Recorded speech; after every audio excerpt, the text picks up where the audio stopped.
बच्चों लोग last class हम लोग इक्विवेलेंट चैप्टर का स्टडी कर रहे थे, ठीक है। और लास्ट जो क्लास था उसमें हम लोग केपी केसी का रिलेशन पर डिस्कशन कर रहे थे। तो आप लोग इस क्वेश्चन को ट्राई करोगे। Right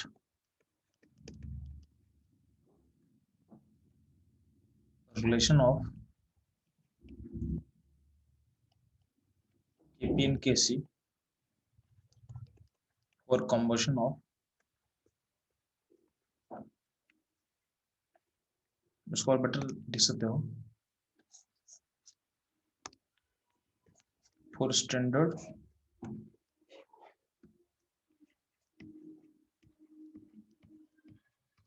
combination of benzene. और आपको पता होना चाहिए बेंजीन जो होता है सी इसका फॉर्मूला होता है C6H6 और स्ट्रेट होता है लिक्विड, ठीक है। इसलिए फटाफट मुझे आप केपी केसी का रिलेशन बताओगे इसके कॉम्बिनेशन के लिए। यानी बेंजीन का जो स्टैंडर्ड कॉम्बिनेशन होता है उसका इक्वेशन का, उस इक्वेशन के लिए केपी केसी का रिलेशन लिखना है फर्स्ट।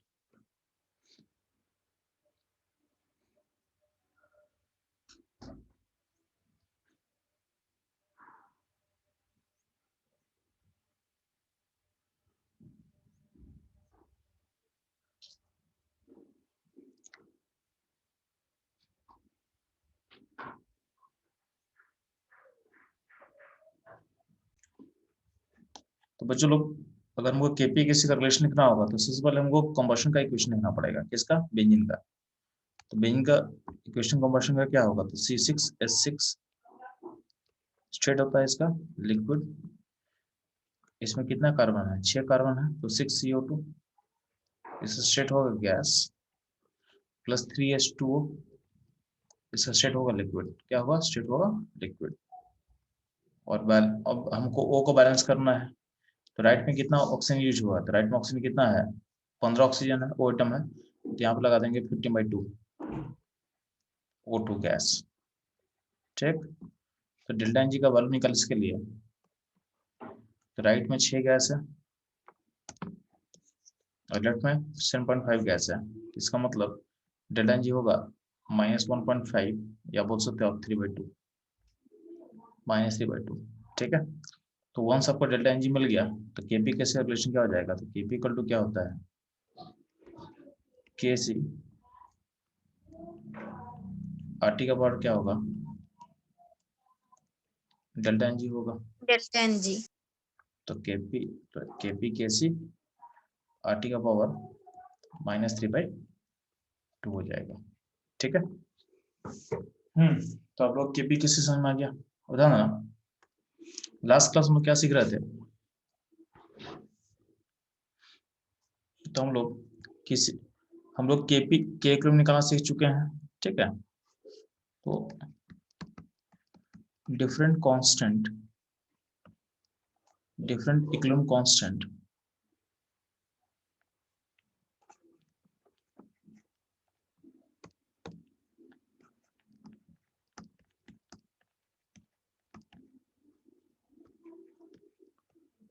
कांस्टेंट और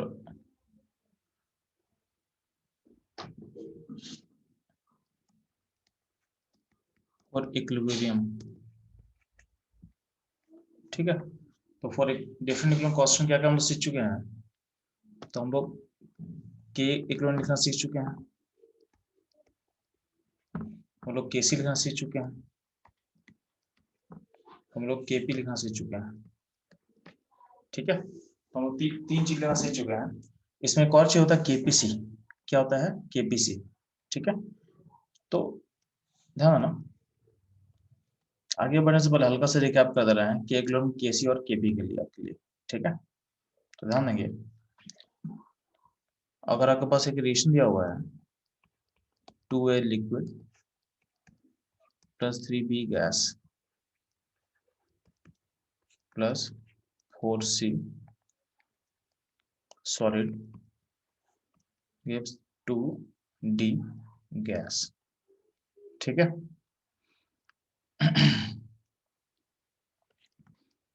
प्लस 4E सॉलिड मान लेते हैं, ठीक है। वो बोला आपको इसके लिए के किलो लिखना है, तो हम लोग क्या बोले हैं कि के किलो के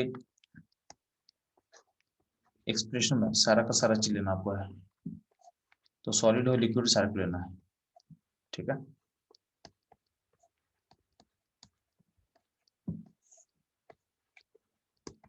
ए का स्क्वायर, बी का क्यूब, इन सारे कॉन्सेंट्रेशन को लेना है।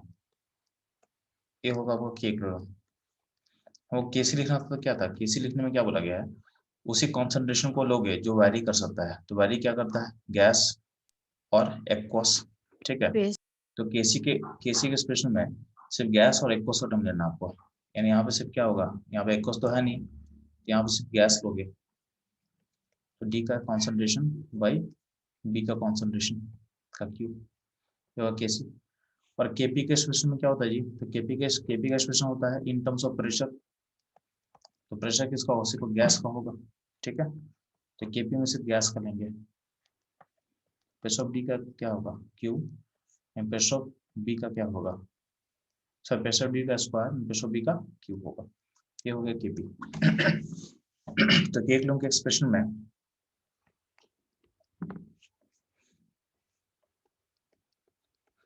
we take concentration of, bracket मतलब concentration, ब्रैकेट का मतलब क्या होता है, concentration of all component, केसी वाले एक्सप्रेशन में क्या बोला गया है, we take concentration of only variable, that is gas and aqueous, gas and aqueous, ठीक है। केपी वाले एक्सप्रेशन में क्या होगा, तो केपी वाले एक्सप्रेशन में we take partial pressure of only gas, ये प्रेशर सिर्फ किसका होगा, गैस का होगा, तो सिर्फ गैस की डिफाइन होगा। अब ध्यान ना, इसमें एक टर्म को डिफाइन करना केपीसी, तो मान लेते हैं कि ऐसा टर्म अगर होता है आपके सिस्टम में कि 2a गैस है मान लेते हैं, 3b एक्वस है एंड 4c मान लेते हैं लिक्विड है, गिव्स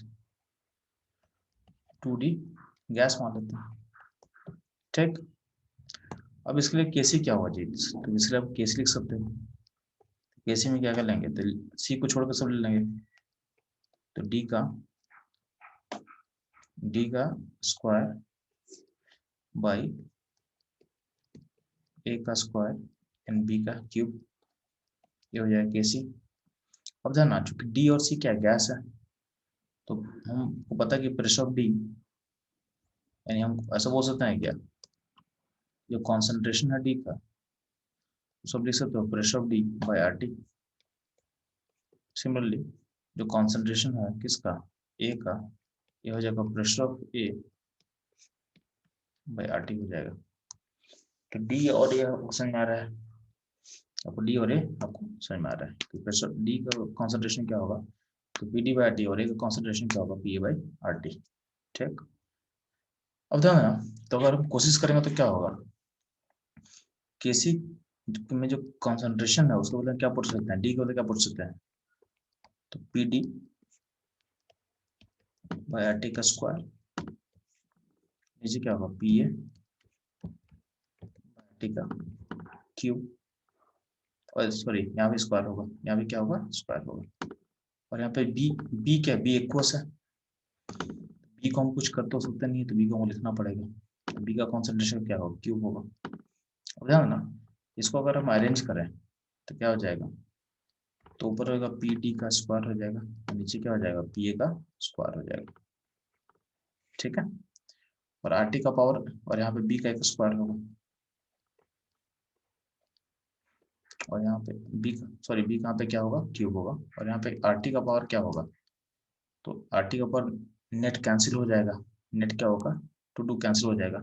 इसको और आराम से आसान करने के लिए ध्यान देना, ऐसा कर सकते हैं क्या, ठीक है, यहाँ पे क्या करते हैं ना, यहाँ पे इसको 3 कर ले, ताकि हम दिखाना क्या चाहते हैं कि आर टी भी यहाँ पे रहने दो, 3 से आर टी कैंसिल नहीं होगा फिर, ठीक है। तो 3 करो तो यहाँ पे 3 हो जाएगा, और यहाँ भी क्या हो जाएगा आपका 3 हो जाएगा, ठीक है। तो यहाँ भी क्या रहेगा 3 रहेगा, और आर टी का पावर क्या हो जाएगा, तो आर टी का पावर नीचे 3 -3 होगा, ऊपर +2 होगा, तो क्या होगा -1 रहेगा। तो यहाँ पे केसी का एक्सप्रेशन में क्या है, तो ध्यान ना, तो केसी वाला एक्सप्रेशन में क्या हो गया, सर 3 कैसे हुआ?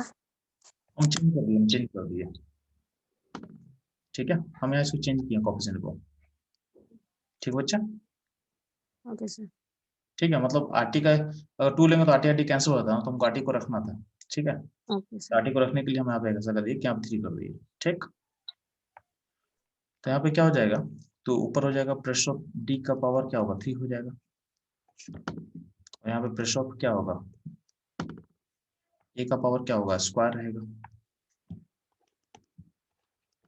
साथ में क्या है बी का कॉन्सेंट्रेशन है, बी एक्वस था उसका कॉन्सेंट्रेशन का क्यूब था, और यहाँ पे आरटी का पावर क्या है -1 है। अब ध्यान देना, आप लोग एक चीज हम समझना चाह रहे हैं कि अगर बस आपके पास 3 वेरिएबल हो, एक्स हो, वाई हो और जेड हो, इन तीनों का प्रोडक्ट अगर मान लेते हैं कि कुछ 24 है, ठीक है। तो अगर मान लेते हैं कि x का वैल्यू अगर 1 कर दें या x वैल्यू 2 कर दें, x के वैल्यू को फिक्स करने से y और z का वैल्यू फिक्स हुआ क्या, नहीं। अगर x हम तीन वेरिएबल का प्रोडक्ट अगर 24 मान लेते हैं, ठीक है, तो अगर एक का वेरिएबल को फिक्स करेंगे, नेक्स्ट का वैल्यू को बोलेंगे 2 है, इसका मतलब y और z का वैल्यू फिक्स हुआ क्या, नहीं। y और z भी क्या होगा अभी वेरी कर सकता है, y और z कंबाइंड कांस्टेंट है, यानी y और z कंबाइंड वैल्यू को पूछा जाए तब बोलोगे y और z का वैल्यू 12 होगा।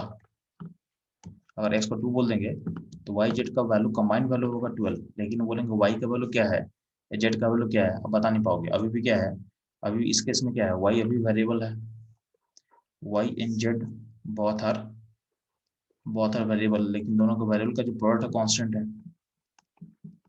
बहुत आर वेरिएबल, ठीक है। यानी x को फिक्स करने से y z फिक्स नहीं हो रहा है, y z का प्रोडक्ट जो प्रोडक्ट है जो दोनों का मल्टीप्लिकेशन वो फिक्स हो जा रहा है, 12 हो जा रहा है, ठीक। इसका मतलब क्या बोलना चाह रहे हैं, यहाँ पे देखो आर टी क्या कांस्टेंट है, तो आर टी के कांस्टेंट करने से, ठीक है, और केसी भी क्या है कांस्टेंट है, तो आर टी कांस्टेंट यहाँ पे के और केसी कांस्टेंट है, लेकिन ध्यान देना, तो उससे क्या होगा ये पूरा का पूरा कांस्टेंट होगा, ये पूरा पूरा क्या कांस्टेंट हो जाएगा। लेकिन अगर आपसे पूछा जाएगा ये हो गया एक्स की तरह, ये हो गया एक्स की तरह, ये हो गया वाई की तरह, ये हो गया जेड की तरह, ठीक है। तो आपसे पूछा जाए कि वाई जेड क्या कांस्टेंट हुआ क्या, नहीं, वाई जेड का प्रोडक्ट कांस्टेंट हुआ, तो वाई जेड को यानी हम बोल सकते हैं जो जेड है, जेड क्या है पी डी का क्यू और पी ए का स्क्वायर है मान रहे हैं, ठीक है। तो ए क्या वैल्यू कांस्टेंट हुआ क्या, नहीं वैल्यू कांस्टेंट नहीं है, यानी इसको कोई बोलेगा कि इस क्वेश्चन में, यानी इस क्वेश्चन में आप ऐसा बोल रहे हो कि हम केपी लिखना चाहते हैं, और केपी के लिए हम ऐसा लिख दें क्या, तो KP equal to pressure of D का cube by pressure of A का स्क्वायर, इसको हम केपी बोलेगा, तो बोलो नहीं ये नहीं पॉसिबल है, क्योंकि केपी एक कांस्टेंट होता है ना। यहाँ को समझा चुके हैं कि यहाँ पे जो प्रेशर ऑफ डी और प्रेशर ऑफ ए का स्क्वायर कांस्टेंट नहीं है, ठीक है, क्योंकि सबका प्रोडक्ट मिला के केसी है, आरटी कांस्टेंट बोले, लेकिन यहाँ पे चूंकि यहाँ पे कॉन्सेंट्रेशन एक्वस का इन्वॉल्व हो चुका है, तो ये कांस्टेंट नहीं है, तो प्रेशर का रेशियो भी कांस्टेंट नहीं होगा। यानी हम बोलना क्या चाह रहे हैं, आपको समझाना चाह रहे हैं, इस इक्वेशन में जो एक्वस का टर्म इन्वॉल्व था, तो इसके लिए हम केपी नहीं लिख सकते हैं। अब किस लिए दिए, कोई बोले केपी हम इसके लिए ऐसा लिख देंगे, कोई इसके लिए केपी लिखना चाहता है तो पॉसिबल ही नहीं है, यानी इसके लिए आप केपी लिख नहीं पाओगे। इसके लिए केपी अगर लिखना चाहते हो इस तरीके से, केपी इसका डिक्शनरी ऐसा हो जाएगा कि प्रेशर ऑफ डी का क्यूब हो जाएगा और प्रेशर ऑफ ए का स्क्वायर हो जाएगा, तो वो गलत आप लिख रहे हो, पॉसिबल ही नहीं है।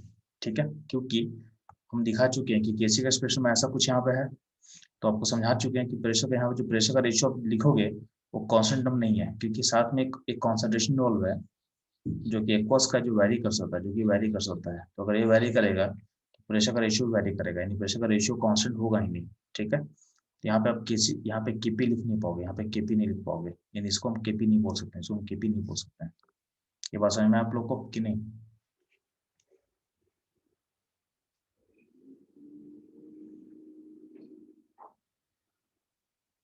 ठीक है, तो इसका मतलब ये कि सर अगर एक्वेस के जगह गैस होता तो, मतलब इस बी के जगह अगर कोई गैस होता हम लेते तो। हाँ तो लिख सकते थे ना, तो गैस तो उसका भी प्रेशर लेते फिर।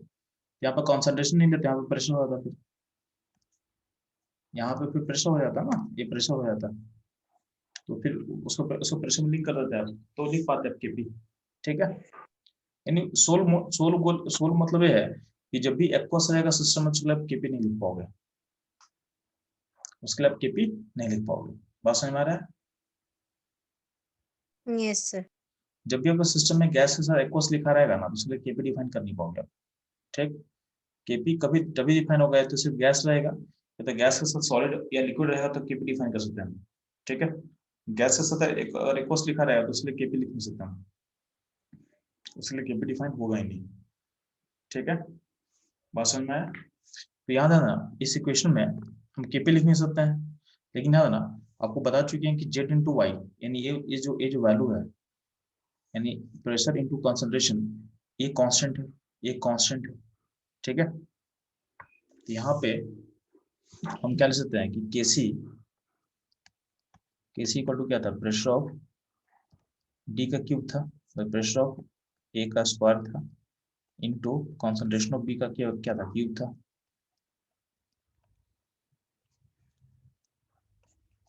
और इंटू आर टी का पावर -1 था।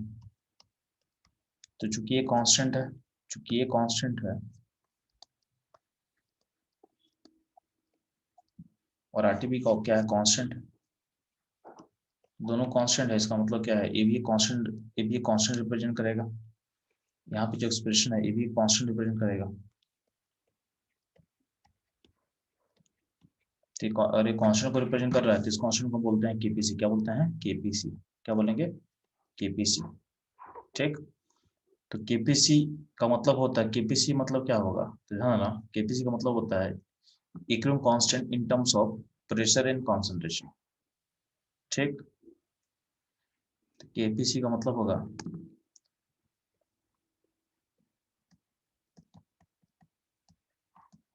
Equilibrium constant in terms of pressure and concentration, यानी गैस का प्रेशर लेना और एक्वस का क्या लेना, और कॉन्सेंट्रेशन लेना, क्या लोगे, कॉन्सेंट्रेशन लोगे। ठीक है, इस तरह से आपका केपीसी डिफाइन होगा, इससे आपका केपीसी डिफाइन हो जाएगा। बात समझ में आ रहा है? Yes sir. ठीक है, तो हम यहाँ तक की पॉइंट क्या क्या निकाल चुके अभी तक हम लोग,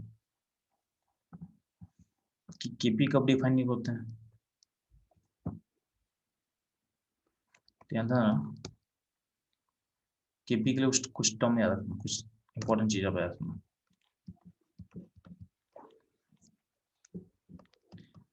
KP is defined for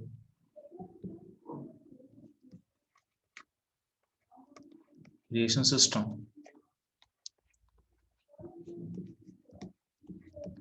having gas or gas with liquid and solid। ठीक है, लिक्विड सॉलिड एंड लिक्विड। ठीक है, केपी is not defined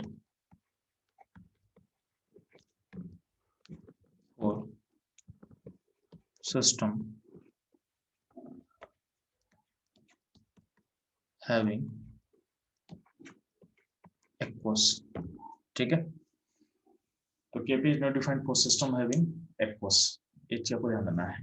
अब ना केपीसी का यूज ज्यादा हम लोग केमिकल क्रम नहीं करने वाला है, इसका यूज नहीं आप लोग करते हो इलेक्ट्रोकेमिस्ट्री में। इलेक्ट्रोकेमिस्ट्री जब हम नॉस्ट इक्वेशन लिखते हैं तो वहाँ पे जो के कलम कभी पुट किया जाता है, कभी कभी हम लोग केपीसी का यूज करते हैं वो, ठीक है। आपको बताया नहीं जाता है लेकिन वहाँ पे केपीसी का हम लोग यूज कर लेते हैं, ठीक है। तो केपीसी का मतलब समझ में आ चुका आपको कि जब भी गैस और एक्वस रहेगा, गैस के साथ एक्वस चीज रहेगा, उस केस में हम केपीसी लिख सकते हैं, उस केस में केपीसी लिख सकते हैं, ठीक है। इसका मतलब यहाँ जो क्वेश्चन दिया हुआ था, इस सिस्टम के लिए हम केपीसी डिफाइन कर सकते हैं, सिस्टम के लिए हम केपीसी डिफाइन कर सकते हैं, ठीक। तो यहाँ पे इसका केपीसी अगर लिखना हो तो कैसे लिख सकते हैं? तो केपीसी बहुत आसान है यार, केपीसी कैसे लिखोगे?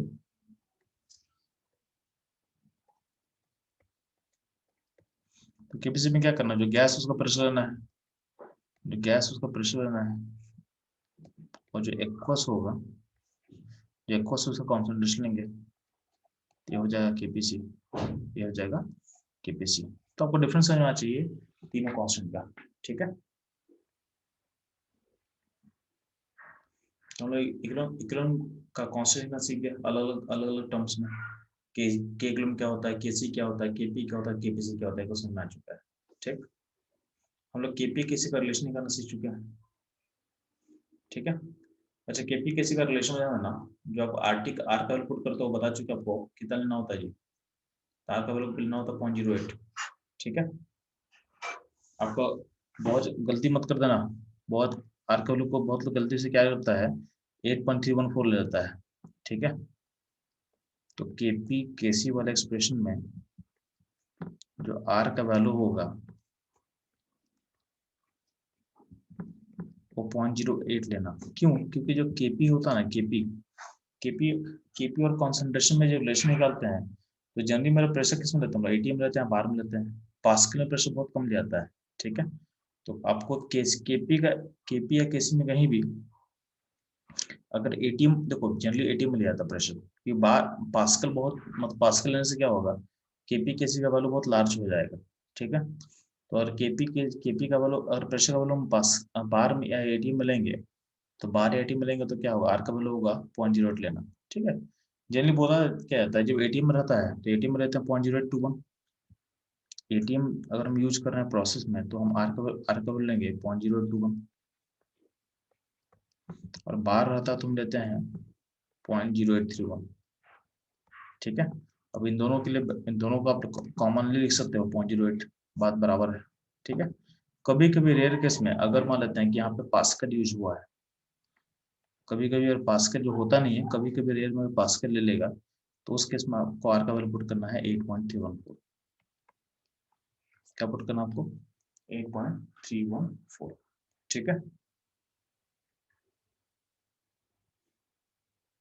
हम्म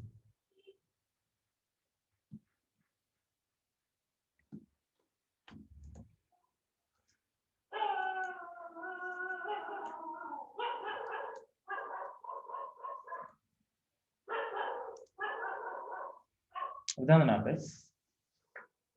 अब चलते हम लोग, अगर मान लेते हैं किसी भी इक्विलिब्रियम इक्वेशन को, अगर मान लो कि हम उसमें कुछ ऑपरेशन करेंगे तो उसका इम्पैक्ट क्या पड़ने वाला है, ठीक है। ध्यान देना,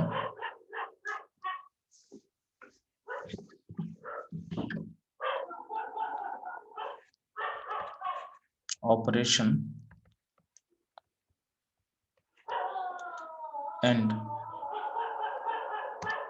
and its impact on equation of equilibrium। तो ध्यान देना, अगर मान लेते हैं आपके पास एक इक्वेशन है जिसमें जा रहा है ए से बी, और इसका के आपको लिखना है, इसका के लिखना है, तो के बोल दे रहा हूँ, इसका के क्या होगा जी, के होगा बी का कॉन्सेंट्रेशन बाई का कॉन्सेंट्रेशन, ठीक है। अगर इस इक्वेशन को किसी नंबर से मल्टीप्लाई करते हैं, मान लेते हैं कि इसको हम एन ए कर दें और एन बी कर दें, यानी इस इक्वेशन को एन से मल्टीप्लाई कर दिया गया, तो इसका के क्या होगा, इसका जो के होगा इसको हम थोड़ी देर के लिए K1 बोल दे रहे हैं, ठीक है। इस इक्वेशन का जो के होगा इसको क्या लिख सकते हैं हम, b का पावर n बाई a का पावर n, यानी इसको क्या लिख सकते हो आप, b बाई a का ओवरऑल n लिख सकते हैं। तो b बाई a k था, b बाई क्या था, k था। इसको लिख सकते हो कि नया कांस्टेंट बना है वो क्या था, पुराने कांस्टेंट का k का पावर n हो गया। यानी हम बोलना क्या चाह रहे हैं कि आपकी इक्वेशन को अगर आप n से मल्टीप्लाई करते हो तो आपका जो इक्विलिब्रियम कांस्टेंट नया वाले का होगा वो पुराने वाले कांस्टेंट के पावर उसी नंबर का पावर चला जाएगा। ठीक है, ये ध्यान रखना। सिमिलरली आप रेशन को उल्टा करते हो, अगर आप b से a को लिखोगे तो इसका इम्पैक्ट क्या पड़ता है, इसको हम k2 बोलते रहे, तो k2 क्या तो आ जाएगा a बाई बी, यानी 1 बाई बी बाई ए हो जाएगा। और बी बाई ए क्या होता है, तो 1, इसको हम k लिख सकते हैं। यानी अगर रेशो को उल्टा करेंगे तो आपका जो नया का इक्विलिब्रियम कांस्टेंट k2 है वो पुराने वाले के का इनवर्स हो जाएगा। इसको हम लिख सकते हैं k का पावर -1। इसका मतलब ये बोलना चाह रहा ना कि रेशो को रिवर्स करने का मतलब होता है -1 से मल्टीप्लाई करना। ठीक है, that means that is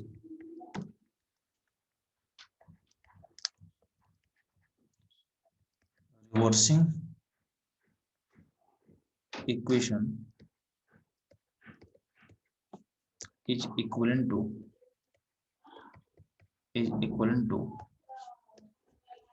to multiplication by -1। यानी रेशनो को रिवर्स करने का मतलब -1 से मल्टीप्लाई करना। ठीक है, जैसे यहाँ देखिए, यहाँ पे आप रेशनो को n से मल्टीप्लाई किए थे तो पावर जगह पावर n चला गया था, तो यहाँ पे रेशनो को रिवर्स करने का मतलब क्या होता है, -1 से मल्टीप्लाई करना। तो -1 से मल्टीप्लाई करें तो पावर में क्या जाएगा, -1 चला जाएगा, पावर में -1 चला जाएगा। वो यहाँ पे हो रहा है वो यहाँ पे हो रहा था। ठीक, अब इसी में ध्यान देना कि अगर आपको ऐसे दिया हुआ ए बी का हम के लिखे होते कि क्या था, बी बाई ए था आपके पास। तो अगर आपको बोल रहा हूँ वो क्या करना है कि बी रेशो को उल्टा भी करना है और उसको एन से मल्टीप्लाई भी करना है, उसको एन से मल्टीप्लाई भी करना है, उसको एन से मल्टीप्लाई भी करना है। रेशो को उल्टा करना तो रेशो को उल्टा करना मतलब क्या है, आप रेशो को रिवर्स की हो, यहाँ का जो कांस्टेंट होगा उसको k3 बोल रहे थे, k3 क्या होगा, तो रेशो को उल्टा करना मतलब क्या, -1 से मल्टीप्लाई करना, यानी 1 बाई के हो जाएगा। तो उल्टा करना मतलब -1 से पहले मल्टीप्लाई करना मतलब -1 पावर में चला गया, और फिर उसको n से मल्टीप्लाई की हो तो पावर n हो जाएगा, पावर क्या हो जाएगा, n हो जाएगा। ठीक है, यहाँ पे दो दो काम कर रहे हो, रेशो को रिवर्स भी किए और n से मल्टीप्लाई भी किए। तो रेशो को रिवर्स करने का मतलब क्या है, तो नया उसका जो कांस्टेंट होगा 1 बाई के हो जाएगा। ठीक है, और फिर n से मल्टीप्लाई किए तो पावर में क्या कर देंगे, n कर देंगे, तो ये हो जाएगा नया कांस्टेंट का इक्विलिब्रियम कांस्टेंट का वैल्यू इन टर्म्स ऑफ पुराने वाले के वैल्यू के रिस्पेक्ट में। ठीक है, या इन टर्म्स ऑफ ओल्ड वैल्यू आप नए वैल्यू को कैसे एक्सप्रेस करोगे, ये समझ में आ रहा है आप लोगों को। ठीक है, यहाँ तक कोई दिक्कत है किसी को, चलो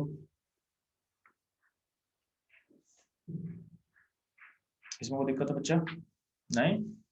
नो सर।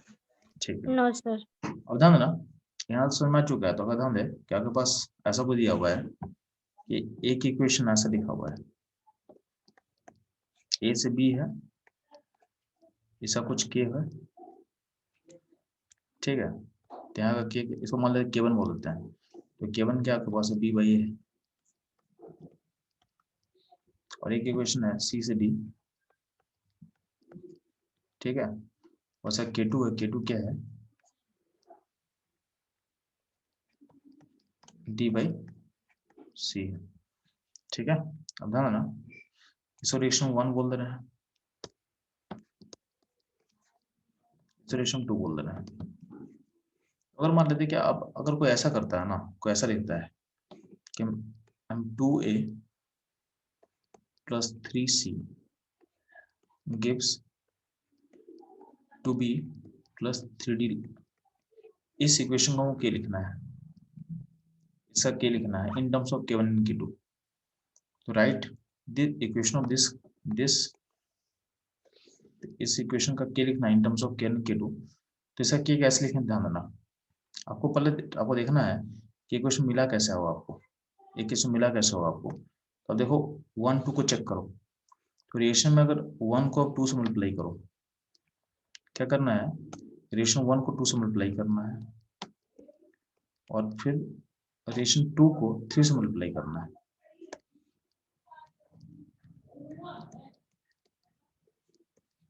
ठीक है, तो अगर ये काम कर अगर ये ऑपरेशन करते हो ना, तो अगर ये ऑपरेशन करोगे तो आपको एक इक्वेशन मिल जाएगा, यानी रिएक्शन 1 को 2 से मल्टीप्लाई करोगे और रिएक्शन 3 को रिएक्शन 1 को 2 से मल्टीप्लाई करके ऐड कर देना है किसमें किसमें रिएक्शन 2 में, और रिएक्शन 2 को 3 से मल्टीप्लाई कर देना है। ठीक है, तो ये काम करके मिल सकता है, तो ध्यान देना। अच्छा इसके आने से पहले ध्यान देना, इसके आने से पहले समझाना चाहिए, इसको करने से पहले एक छोटा सी चीज आप समझ ले कि अगर मान लेते हैं कि आपको दिया हुआ था ए से बी का k1 दिया हुआ है कांस्टेंट, यानी b बाई ए का वैल्यू k1 है, और आपके पास c से d का क्या है और k2 है, तो k2 क्या d बाई सी है। तो आपसे बोलेंगे दोनों को जोड़ दे, यानी a plus C gives b plus D, इसका क्या होगा कि बेसिकली क्या होगा, तो b into D by A into C.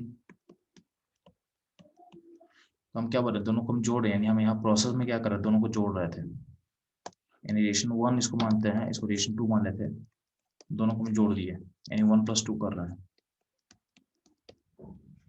तो 1 प्लस 2 करने पे इम्पैक्ट क्या हो रहा है, ध्यान ना, 1 प्लस 2 करने पे हो क्या रहा है, इसको आप क्या लिख सकते हो, इसको लिख सकते हो k1 लिख सकते हो, इसको लिख सकते हो k2 लिख सकते हो। तो बेसिकली क्या हो जाएगा, k इक्वल टू हो जाएगा k1 इंटू k2 हो जाएगा। ठीक है, हम बोलना क्या चाह रहे हैं कि आप जब रिएक्शन को ऐड करते हो ना, रिएक्शन को ऐड करते हो तो सब उसका जो इक्विलिब्रियम कांस्टेंट होता है मल्टीप्लाई होता है।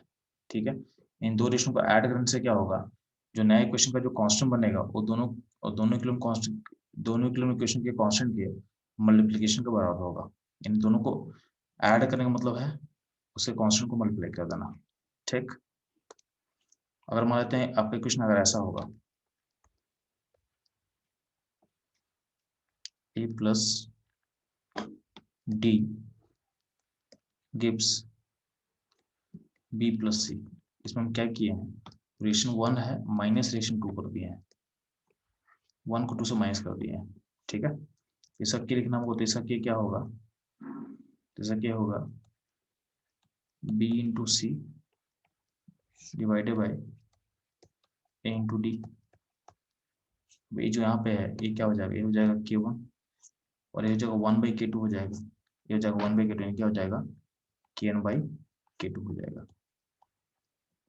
इसका मतलब क्या है, तो माइनस करने का मतलब क्या है, माइनस का मतलब डिवाइड होता है, 1 माइनस 2 का मतलब क्या कर रहा है, इसका मतलब क्या होगा 1, तो 1 का कांस्टेंट ले लिए, माइनस मतलब डिवीजन कर दो, माइनस में तो डिवाइड कर दो, तो 2 के कांस्टेंट से आप डिवाइड कर दोगे, तो 1 माइनस 2 का सिंपल मतलब होगा कि 1 का कांस्टेंट डिवाइडेड बाय 2 का कांस्टेंट।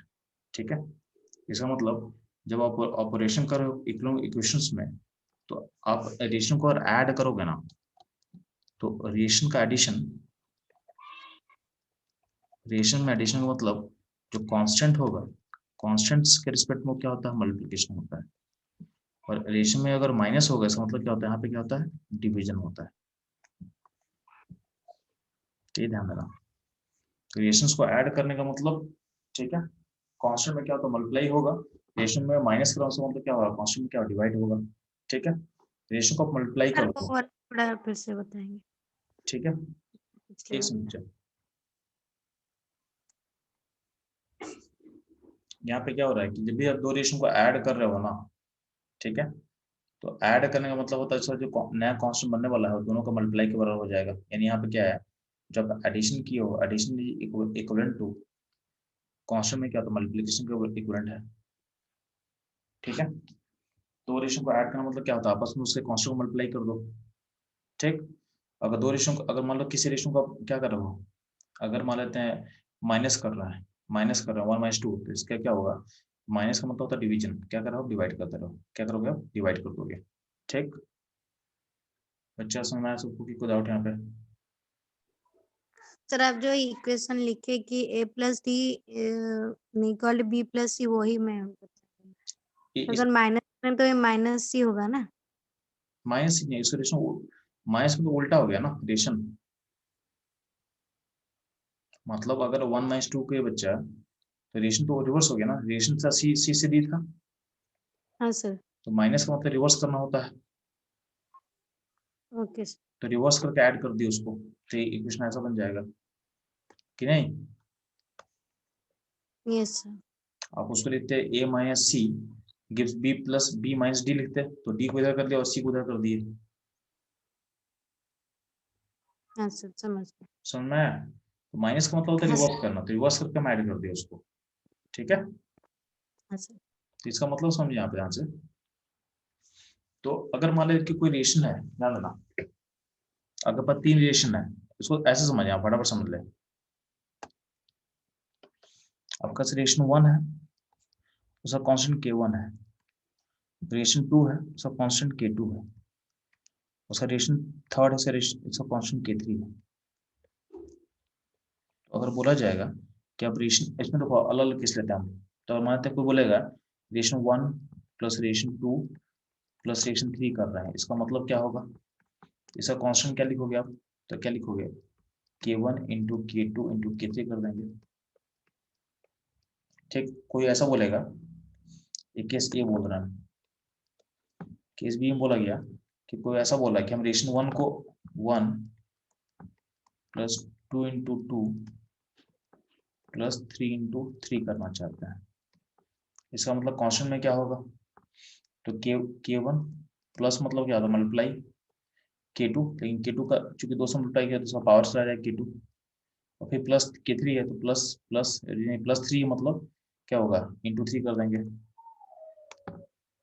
इंटू k3 कर देंगे और पावर 3 हो जाएगा। ठीक है, यानी आप रेशन में काम करोगे, अगर रेशन में काम करोगे तो उसका के में एक काम कर देना आपको। ठीक, सिमिलरली कोई ऐसा करेगा, यहाँ पे ध्यान देना, मान सी में कोई ऐसा कर रहा है कि 2 into 1 ration 1 plus minus 3 into ration 2, ठीक है, और प्लस 4 इंटू 3, ऐसा कुछ किया हुआ है, तो k1 है, k1 को 2 से मल्टीप्लाई किया तो इसका k1 का पावर 2 ले लो, फिर माइनस k2 है तो माइनस k2 डिवाइड कर दो, तो k2 नीचे आ जाएगा और उसका पावर क्या होगा, 3 हो जाएगा, और फिर प्लस 4 इंटू 3 है तो प्लस मतलब मल्टीप्लाई कर ले, तो क्या होगा, k3 का पावर 4 लेकर मल्टीप्लाई कर लेंगे। कोई दिक्कत आता होगा? No sir. तो रेशन का ऑपरेशन समझना है कि रेशन में जो काम करेंगे उसमें के कैसे होता है, समझना है आप लोग को कि के को कैसे यूज करना है, इसमें कोई दिक्कत आप लोग किसी को? No sir. बात समझ में आ गया? ठीक है, तो जब भी आपसे क्वेश्चन पूछा जाएगा ना कि कॉम्बिनेशन, मतलब कोई भी किसी भी कॉम्बिनेशन का किसको कैसे, आपको से के को कैसे एक्सप्रेस करना है, तो सबसे पहले चेक करना कि रेशंस में क्या काम कर रहे हो, रेशंस में कैसे, ये पहले काम कर लेना, रेशन में ऐड कर रहे हैं कि सब्ट्रैक्ट कर रहे हैं, उसके बाद के को देखना, तो के को लिखना बहुत आसान हो जाएगा। ठीक है, तो पहले आपको करना है कि रेशंस में कौन सा ऑपरेशन कर रहे हैं, रेशन का ऑपरेशन अगर फिक्स हो जाएगा तो उससे के को लिंक करना बहुत आसान हो जाता है। ठीक, ध्यान देना, यहाँ पे कुछ क्वेश्चन होगा उसको सॉल्व करने को।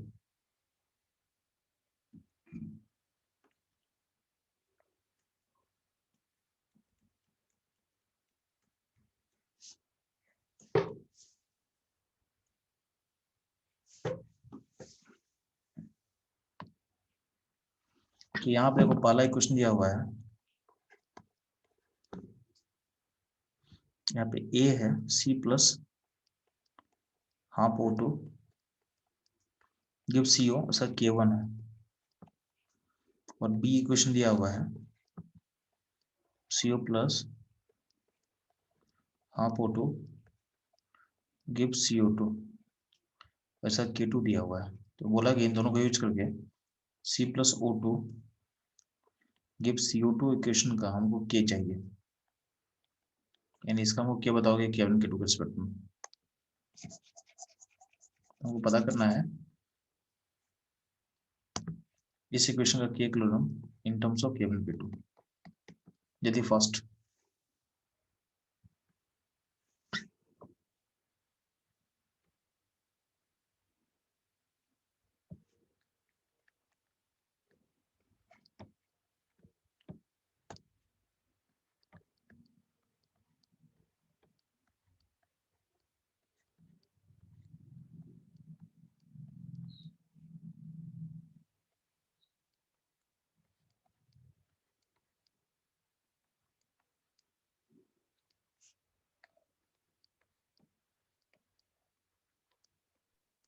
Sir K1 plus K2 K1 plus K2 नहीं, K1 into K2 sir K1 K2 हाँ, प्लस K2 नहीं कर देना है, ठीक है। हाँ तो करेक्ट है। आपको a प्लस बी इस इक्वेशन को पाने के लिए क्या करना पड़ेगा, आपको a प्लस बी करना पड़ेगा। तो अगर इक्वेशन को अगर हम सम करेंगे इसका मतलब क्या होगा, सो कांस्टेंट का मल्टीप्लाई होगा यहाँ पे, यानी केवल के क्या हो जाएगा, तो K1 इंटू K2 हो जाएगा, ठीक।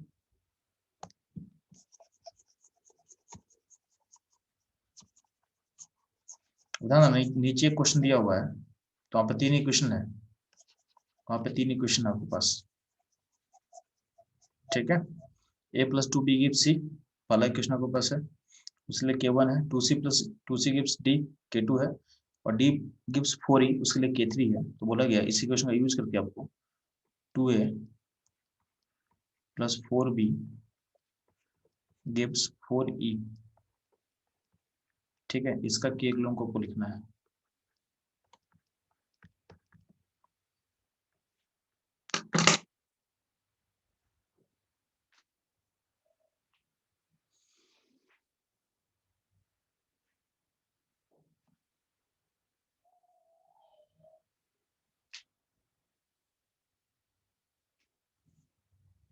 आपके सामने तीन इक्वेशन दिया हुआ है K1 K2 K3 के टर्म में, आपको उसको यूज करके 2a plus 4b gives 4e का के इक्विलिब्रियम को लिखना है K1 K2 K3 टर्म में।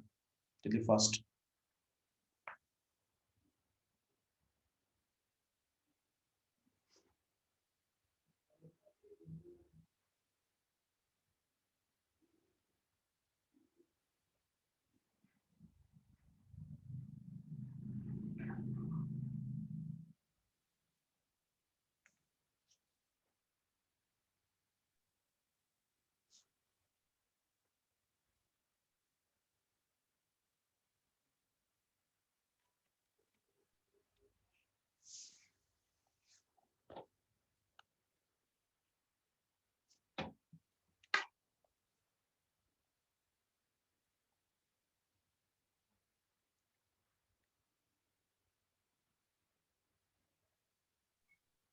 Sir K1 square into K2 into K3 ठीक है, देख लेता हूँ वो भी।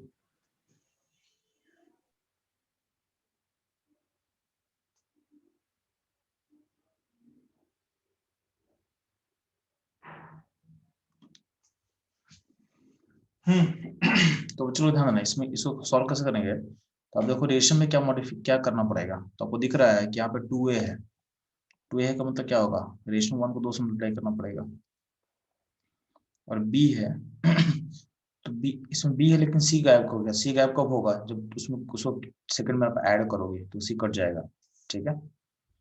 और d को हटाने के लिए क्या होगा, 2 में 3 को ऐड करना पड़ेगा, तो 2 into 1 plus second plus third करने से आपका क्या हो रहा है, आपका b, आपका जो है b b रहेगा, c और d हट जाएगा, तो आपका जो डिजायर्ड इक्वेशन है वो इस ऑपरेशन करने के बाद मिल जाएगा, यानी ये जो ऑपरेशन करोगे रेशंस में तो आपको डिजायर्ड इक्वेशन मिलने वाला है। तो इसका जो के इक्विलिब्रियम होगा क्या होगा, तो होगा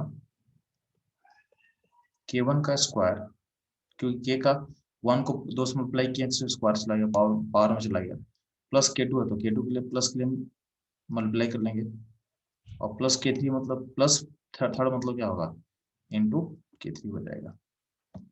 ये हो जाएगा आपका के equilibrium in terms of K1 K2 and K3।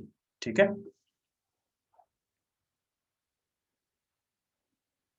Yes, sir.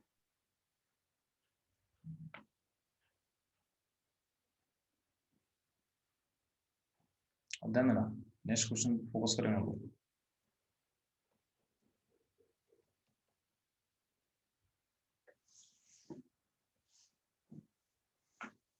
तो नेक्स्ट क्वेश्चन हमको लिखा हुआ है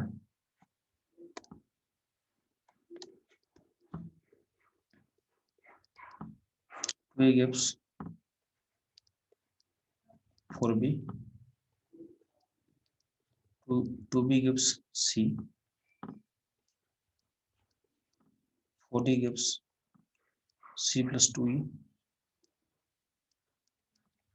और F gives 2E। इसका K1 K2 आपको दिया हुआ है, K1 इसके लिए K2 दिया हुआ है, इसके लिए आपको K3 दिया हुआ है, इसके अलावा K4 दिया हुआ है। ठीक है, अब वो पता करना है इस इक्वेशन का K।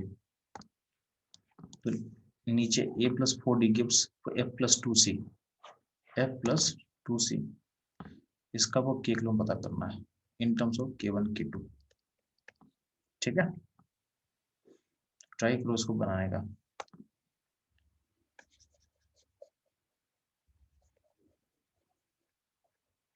आपको फोकस करना है कि रिएक्शंस में क्या काम करना है। आपको रिएक्शन का काम आपको समझ में आ जाएगा कि रिएक्शंस में क्या काम करना है, तो आप इसको इजी बना सकते हो।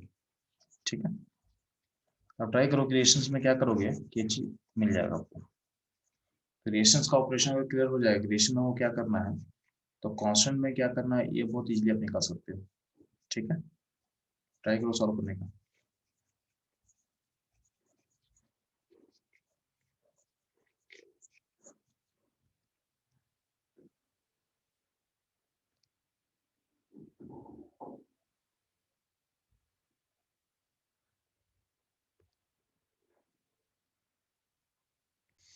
तो चलो हम लोग क्या फोकस करना है कि रिएक्शंस को कैसे हम यूज करें ताकि हमको ये मिल जाए। तो हम ठीक है, जो डिजायर्ड इक्वेशन है उसको पाने के लिए हमको क्या करना पड़ेगा। तो बोला गया क्योंकि यहाँ पे डिजायर्ड इक्वेशन में एक का कोएफिशिएंट 1 है, तो रिलेशन 1 को हमको 2 से डिवाइड करना पड़ेगा। ठीक है, प्लस हमको रिलेशन डिजायर्ड मतलब बी हटेगा, यानी आपको उसको 1 को 2 में ऐड करना पड़ेगा, इससे बी क्या हो कैंसिल हो जाएगा। ठीक है,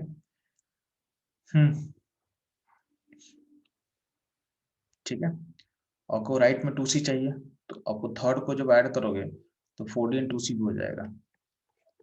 ठीक है, और अभी आपका f को राइट में करना है, तो आपका f लेफ्ट में है और e को कैंसिल करना है, इसके लिए ऑपरेशन 4 को माइनस कर देना, यानी ये काम करने से आपको डिजायर्ड इक्वेशन मिलने वाला है। ठीक, इसमें अब क्या करेंगे, तो इसका कांस्टेंट में क्या करेंगे, तो k1 का पावर हाफ हो जाएगा इंटू k2 हो जाएगा इंटू k3 हो जाएगा, माइनस मतलब डिवाइड करना है, तो डिवाइडेड बाई k4। तो ये मिलेगा आपको k kilogram in terms of k1 k2 k3 and k4। ठीक है, ठीक, तो ये इससे हम लोग को क्वेश्चन सॉल्व करना है। ठीक है, अब ध्यान देंगे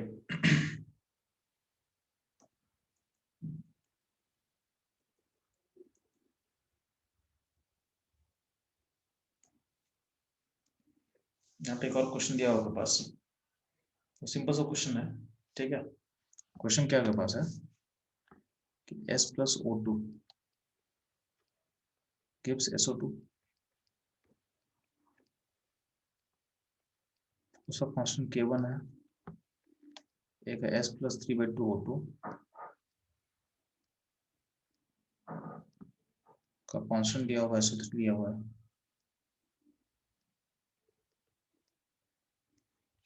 तो बोला गया है SO2 plus half O2 gives SO3।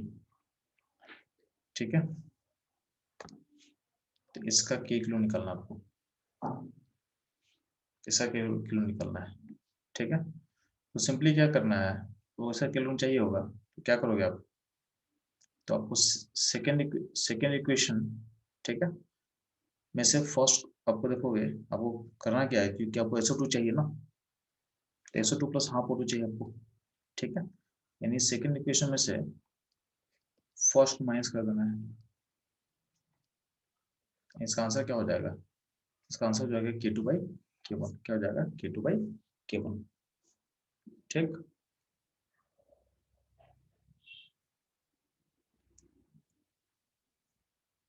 ये समझ आप लोग को, ठीक। तो हम लोग को वेरिएशंस के ऊपर ऑपरेशंस कैसे करते हैं वो ये आप लोग क्लियर हो चुका है, ठीक है।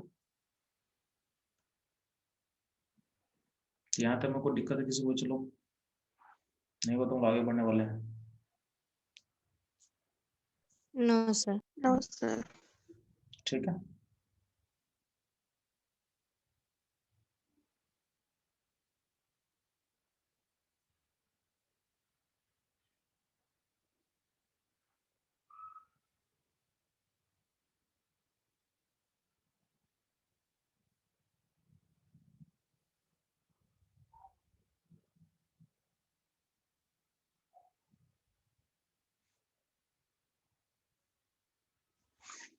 ठीक है, चलो तो आगे अपना फोकस रहेगा।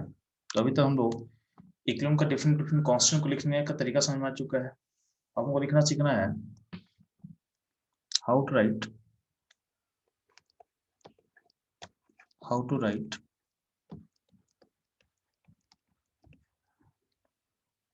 expression of equilibrium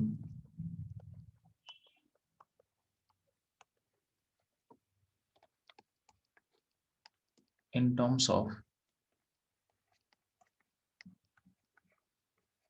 desired variable, ठीक है। How to write expression of equilibrium in terms of desired variable. तो ध्यान देना, जब हम लोग इक्विलिब्रियम चैप्टर स्टार्ट किए थे तो हम क्या बोले थे आपको कि ये पूरा चैप्टर है एक वर्ड प्रॉब्लम की तरह होता है, ठीक है। तो हम सिंपली बोलते हैं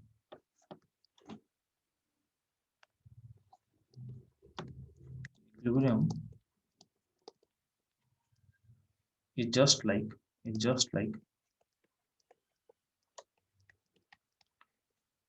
like mathematical word problem,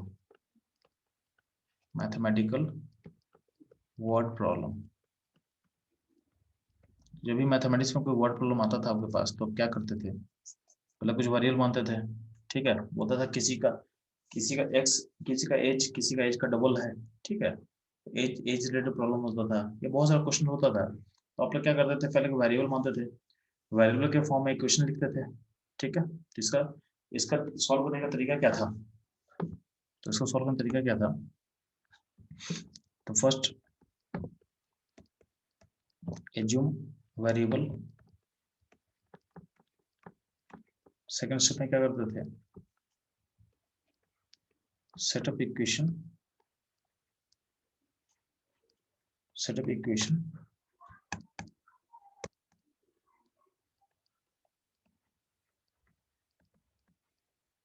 in terms of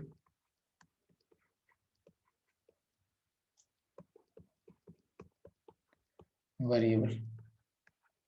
third step में क्या करते थे,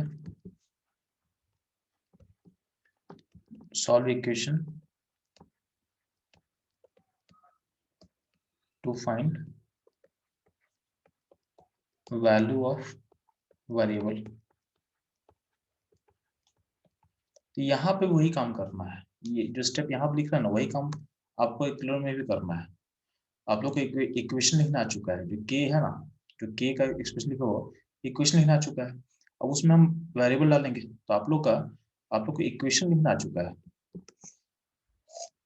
जो के यहाँ पे बात कर रहे हैं, जो के पी कैसे लिखना सीखे हो क्या है, वो के इक्वेशन है।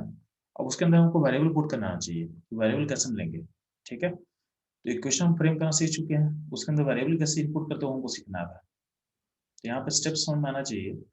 तो to set up the equation, ठीक है, तो इक्वेशन आपको समझ में आ चुका है।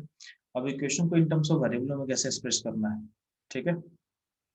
तो वेरिएबल को जब डालेंगे तो बस हमको लास्ट स्टेप क्या होगा, सॉल्व करना होगा वेरिएबल के लिए। तो वही आप हमको टॉपिक यहीं लिख रहे हैं, इसलिए टॉपिक यहाँ लिखा हुआ, क्या लिखे हैं टॉपिक में, how to write expression of equilibrium in terms of desired variable, ठीक है। तो अगर वेरिएबल के टर्म में हम लिखना सीख जाएंगे तो बस हमको उसको पुट करना होगा। इक्वेशन तो वो लिखना आता है, इक्वेशन केपी कैसे मतलब क्या इक्वेशन है, उसमें वेरिएबल कैसे, वैल्यू को कैसे पुट करना हो वो सीखना बस। अगर वो समझ में आ जाएगा तो हमको बस लास्ट स्टेप में क्या करना है, इक्वेशन को सॉल्व करना है और अपने आंसर को निकालना है, ठीक है। तो ये टॉपिक है, इसलिए टॉपिक का नाम क्या रखें हम लोग, how to write expression of equilibrium in terms of desired variable. अब ध्यान देना, तो आगे बढ़ने से पहले एक टर्म हम डिफाइन करना चाहते हैं, क्या डिफाइन करना चाहते हैं, डिग्री ऑफ डिस्ट्रीब्यूशन किसको बोलेंगे, डिग्री ऑफ डिस्ट्रीब्यूशन किसको बोलते हैं, ठीक है। डिग्री ऑफ डिस्ट्रीब्यूशन किसको बोलेंगे, तो ध्यान देना, डिग्री ऑफ डिस्ट्रीब्यूशन का मतलब क्या होता है, अमाउंट, क्या होता है, अमाउंट डिसोसिएटेड, अमाउंट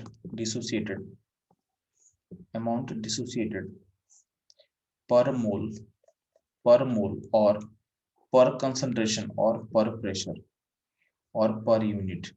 यहाँ पे तीन टर्म अलग अलग टर्म है, ध्यान देना, पर मोल बोल सकते हो और पर कंसंट्रेशन बोल सकते हो और पर प्रेशर बोल सकते हो और पर यूनिट बोल सकते हो, पर यूनिट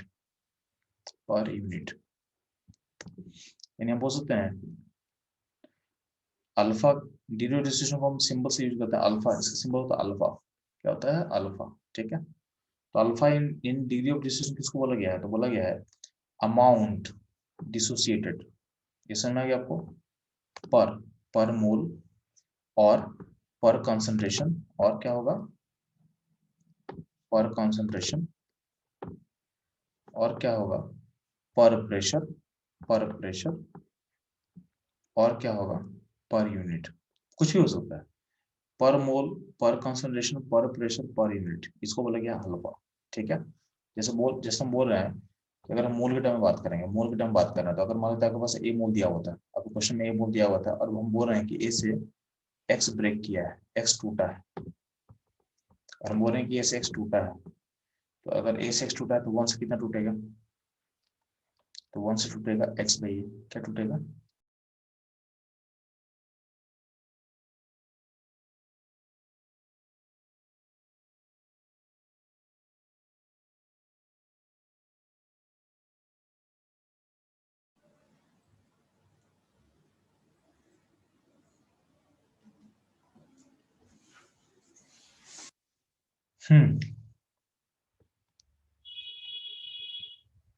तो हम लोग कैसे रहते हैं कि अगर हम मोल पे बात करेंगे तो मोल में बोल रहे थे कि अगर ए मोल अगर पास दिया हुआ है, ए मोल दिया हुआ है, तो अगर ए से एक्स ब्रेक करेगा, अगर ए से एक्स ब्रेक करेगा तो वन से कितना टूटेगा, वन से टूटेगा एक्स बाई ए टूटेगा,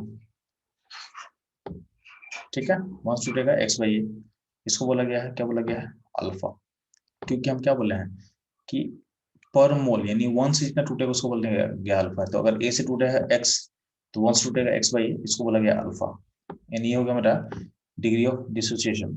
तो अगर हम बोल रहे हैं कि एक्स को लिखना इन terms of A and alpha, तो क्या होगा, एक्स क्या हो जाएगा, एक्स हो जाएगा ए अल्फा, इसको आप लिख सकते हो ए अल्फा, ठीक है। और अब अगर आपको कॉन्सेंट्रेशन दिया रहेगा यानी सी दिया रहेगा, तो बोला है कि सी से अगर एक्स ब्रेक किया है, सी से एक्स ब्रेक किया है तो वन से कितना टूटेगा, एक्स बाई सी, यानी सी से अगर एक्स कॉन्सेंट्रेशन ब्रेक किया है तो वन से कितना ब्रेक करेगा, एक्स बाई सी, इसको बोला गया अल्फा, इसको बोला गया अल्फा, तो एक्स क्या हो जाएगा, सी अल्फा हो जाएगा, एक्स क्या हो जाएगा, सी अल्फा हो जाएगा, ठीक। अगर हम प्रेशर का टर्म बात करेंगे, अगर हम पी का टर्म बात कर रहे हैं, तो अगर हम एज्यूम करते हैं कि आपका प्रेशर पी नोट है शुरू का, उसमें से पी टूटा है, पी टूटा है, पी नोट से पी टूटा है, यानी वन से कितना टूटेगा, P note, P by P note टूटेगा, इसको बोला गया है अल्फा, इसको बोला गया है अल्फा। तो P by P naught equal to क्या होगा, अल्फा, पी इक्वल टू क्या होगा, P naught alpha, P equal to क्या होगा, पी नोट अल्फा,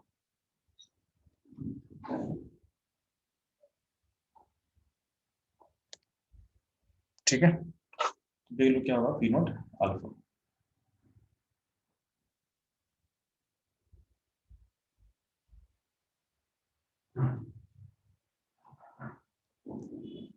ठीक है,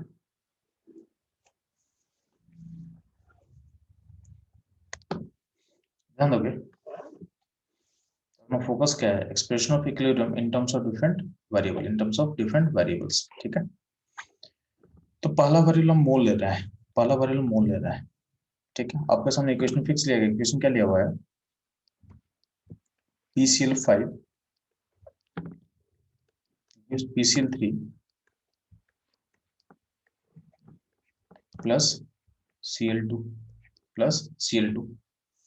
ठीक है, तो PCl5 gives PCl3 plus Cl2 लिया हुआ है, इक्वेशन लिया हुआ है, और हम बोल रहे हैं कि हमको मोल के टर्म में इसमें वेरिएबल को पुट करना है। तो मान लेते हैं कि टाइम 0 पे, यानी बिगिनिंग पे मोल है आपका PCl5 का A मोल दिया हुआ है, और उस टाइम पे यानी टाइम 0 पे, ठीक है, तो टाइम की ही बात कर लेता हूँ लोग, टाइम की ही बात कर लेते हैं। टाइम 0 मतलब स्टार्टिंग टाइम, टाइम T मतलब जब आपका इक्विलिब्रियम पोजीशन पहुंच चुका है, जब आप इक्विलिब्रियम पे पहुंच चुके हो तो क्या होगा, टाइम 0 पे PCl5 अगर A होगा तो उस टाइम PCl3 क्या होगा, 0 होगा, Cl2 क्या होगा, 0 होगा। ठीक है, टाइम T पे क्या होगा, अगर यहाँ से x टूटेगा तो A माइनस एक्स, यहाँ पे क्या बनेगा, x बनेगा, और यहाँ पे x बनेगा। ठीक है, यहाँ पे जितना टूटा है वहाँ पे देखो, यहाँ पे चूंकि रेशियो 1:1 है ना, यहाँ पे 1 है, यहाँ 1 है तो 1 है, तो जितना टूटेगा PCl5 से उतना ही PCl3 बनेगा, उतना ही PCl2 बनेगा। तो यहाँ से x ब्रेक करता है, तो यहाँ से अगर x ब्रेक करेगा तो कितना बचेगा, कितना तो बचेगा x, A माइनस एक्स बचेगा, और यहाँ से x ब्रेक करेगा तो यहाँ पे x बनेगा, यहाँ पे x बनेगा। ठीक, तो ये हो गया आपका इक्वेशन। अब ध्यान देना, कुछ लोग बोलेगा इसको इसको इसको देखो इन terms of alpha, in terms of alpha, तो वो पता है x बाई ए क्या होता है, अल्फा होता है, तो यहाँ पे x क्या हो जाएगा, ए अल्फा हो जाएगा। तो x का बदले पुट कर दो ए अल्फा, जहां जहां x लिखा वहां से ए अल्फा पुट कर दो, तो यहाँ पे हो जाएगा ए माइनस ए अल्फा, ए अल्फा, ए अल्फा। ठीक है, इसको कैसे लिख सकते हो,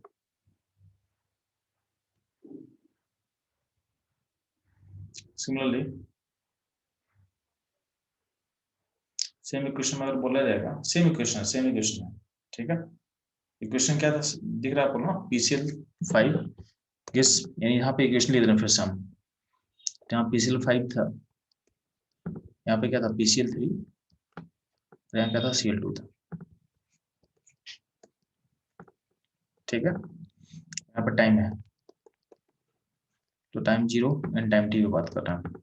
यहाँ पर कौन सा, यहाँ C मतलब कॉन्सेंट्रेशन है, C मतलब कॉन्सेंट्रेशन दिया हुआ है, तो अगर टाइम 0 पे PCl5 का कॉन्सेंट्रेशन C लिया हुआ है, तो उस टाइम पे अगर हम ज्यूम करेंगे PCl3 का कॉन्सेंट्रेशन 0 है, NCl का कॉन्सेंट्रेशन 0 है, तो टाइम T पे जब इक्विलिब्रियम अचीव करेगा तो आप क्या बोलोगे कि C माइनस C से अगर x ब्रेक किया है, C से अगर x ब्रेक किया तो कितना बचेगा, C माइनस x बचेगा।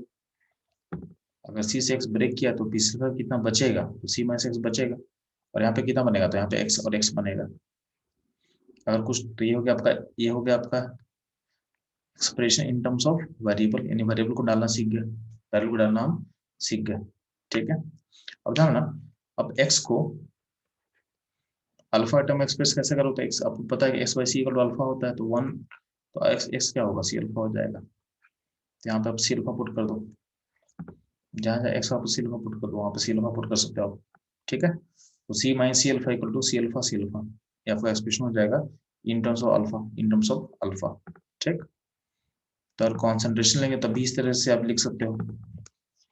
ठीक है, तो मोल का टर्म समझ में आ गया, और कॉन्सेंट्रेशन दिया रहेगा तभी समझ में आएगा कैसे आपको एक्सप्रेस करना है इन terms of any variable, variable x को कैसे डालना है वो समझ में आ गया। ठीक है, मोल में भी डालना सीख गए और कॉन्सेंट्रेशन डालना सीख गए। ठीक, अगर मान लेते हैं आपको प्रेशर दिया हुआ है, तो अगर मान लेते हैं PCl5 का प्रेशर P0 दिया हुआ है शुरू का,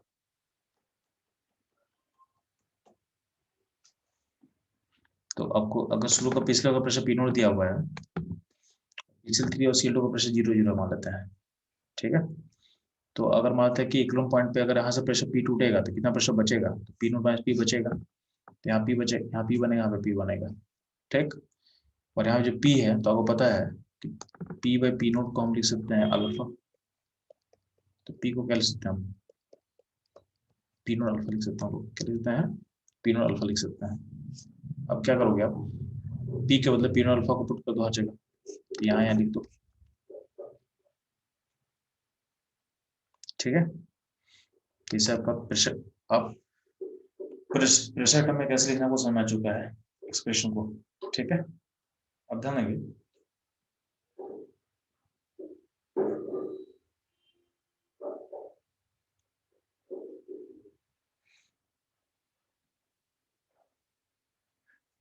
एक टर्म और हम लिखना चाहते हैं, ठीक है। हाँ, यहाँ ध्यान दोगे, right equilibrium expression when initial concentration or mole is given and write equilibrium expression when initial concentration or mole is given, तो एक concentration को C बोल दिया गया है, मोल को A बोल दिया गया है, is given and equilibrium pressure, यानी आपको शुरू का प्रेशर नहीं दिया हुआ है, आपको शुरू का क्या दिया हुआ, मोल दिया हुआ है या शुरू का कॉन्सेंट्रेशन दिया हुआ है, तो बिगिनिंग का मोल दिया हुआ है और बिगिनिंग का कॉन्सेंट्रेशन दिया हुआ है, यानी वो दिया गया हुआ है आपको इक्विलिब्रियम पॉइंट का, जब यानी जब आपका इक्विलिब्रियम अचीव कर चुका है तो उस पॉइंट का प्रेशर दिया हुआ है, तो आपको पी टोटल दिया हुआ है, कब का प्रेशर दिया आपको इक्विलिब्रियम पॉइंट का प्रेशर दिया हुआ है, इज गिवन, ठीक है। और अल्फा क्या है, अल्फा है degree of dissociation, alpha is degree of dissociation, ठीक, alpha is degree of dissociation.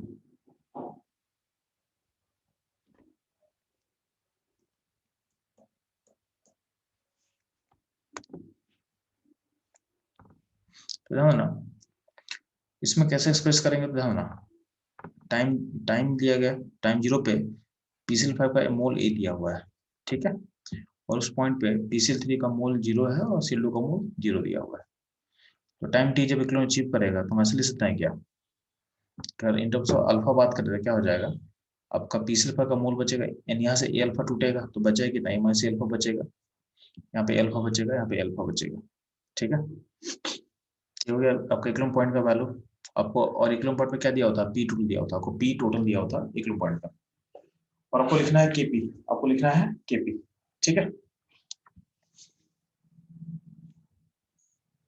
ध्यान देना, अब हमको पी, अगर हमको चाहिए, देखा ध्यान देना, अगर मान लेते हैं मेरे पास पी टोटल दिया हुआ है तो मेरे को पार्शियल प्रेशर निकालना पड़ेगा, और हमको केपी लिखना है, और हमको केपी लिखना है, टू राइट केपी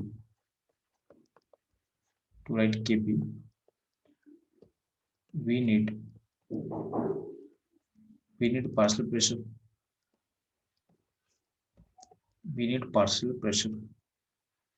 ठीक है, हमको पार्शियल प्रेशर चाहिए, और पार्शियल प्रेशर के लिए आपको पता है पार्शियल प्रेशर क्या होता है, तो मोल फ्रैक्शन इनटू P2 होता है, मोल फ्रैक्शन इनटू P2 होता है, तो हमको कहीं ना कहीं हमको मोल फ्रैक्शन फाइंड करना पड़ेगा, तो वी नीड मोल फ्रैक्शन, तो अल्टीमेटली हमको मोल फ्रैक्शन निकालना पड़ेगा, तो अगर हमको पार्शियल प्रेशर चाहिए तो उसके लिए हमको मोल फ्रैक्शन निकालना पड़ेगा, तो ध्यान देना, इसका मोल A दिया हुआ था, यहाँ से टूटेगा A माइनस अल्फा टूटेगा तो बचेगा कितना, A अल्फा बचेगा, अल्फा बनेगा, तो यहाँ पे टोटल मोल आपका सिस्टम का कितना हो गया, तो टोटल मोल में क्या करेंगे, सारे को जोड़ देंगे, इसको ऐड करेंगे इससे, तो क्या होगा, A minus alpha plus alpha, तो अल्टीमेटली टोटल मोल क्या होगा, A प्लस अल्फा हो जाएगा। अब जितना ही मोल सबका है उसमें टोटल मोल को डिवाइड कर दो, डिवाइड कर दोगे तो सबका मोल फ्रैक्शन मिल जाएगा, सबका हमको मोल फ्रैक्शन मिल जाएगा, तो सबका मोल फ्रैक्शन निकाल लिया, सबका मेरे को मोल फ्रैक्शन मिल गया, अब सबका मोल फ्रैक्शन में से A कैंसिल हो जाएगा, तो सबका मोल फ्रैक्शन अल्टीमेटली आ जाएगा, अल्टीमेटली आप लोग सबका मोल फ्रैक्शन मिल गया। अब आपको टोटल प्रेशर पता है, आपको इक्विलिब्रियम पॉइंट का टोटल प्रेशर पता है, और सबका आप मोल फ्रैक्शन निकाल दिए हो, तो क्या करोगे आप, सारे के मोल फ्रैक्शन पीटी मल्टीप्लाई कर दो, सारे के इक्वेशन में आप पीटी क्या करो, मल्टीप्लाई कर दो, ठीक है, तो सारे के मोल फ्रैक्शन पीटी मल्टीप्लाई कर दें तो मिल के मेरे को पार्शियल प्रेशर आने का, ये हो गया पार्शियल प्रेशर का एक्सप्रेशन सबके लिए। वंस आपको सबका पार्शियल प्रेशर मिल जाएगा, केपी कैसे लिखेंगे, तो केपी लिखेंगे PCl3 का प्रेशर इंटू Cl2 का प्रेशर डिवाइडेड बाई PCl5 का प्रेशर, तो इन सबको प्रेशर में जो पार्शियल प्रेशर आप निकालो उसको पुट कर दो, तो पुट करो तो अल्टीमेटली आपका इक्वेशन ऐसा हो जाएगा, यानी केपी पीटी और अल्फा, इसको आप इस तरह से लिंक कर सकते हो, ठीक है। यानी हम बेसिकली केपी का एक्सप्रेशन दे दिए इन terms of alpha and PT, ठीक है। इस तरह से अभी लिखने आपको आ सकता है, ठीक है। इस पे हम डिस्कशन फिर से करेंगे नेक्स्ट क्लास में, जो फिर से लिखना सीखेंगे वो अच्छे से, ठीक है। यहाँ तो कोई प्रॉब्लम आप लोग बच्चे लोग, यहाँ तो कोई प्रॉब्लम आप लोग को? No sir. ठीक नो सर। ठीक है चलो, तो क्लास यहीं पे स्टॉप करते हैं हम लोग, ठीक है। नेक्स्ट क्लास में इसको क्विक रिकैप करेंगे और हम आगे बढ़ेंगे, ठीक है। चलो thank you sir. Thank you sir.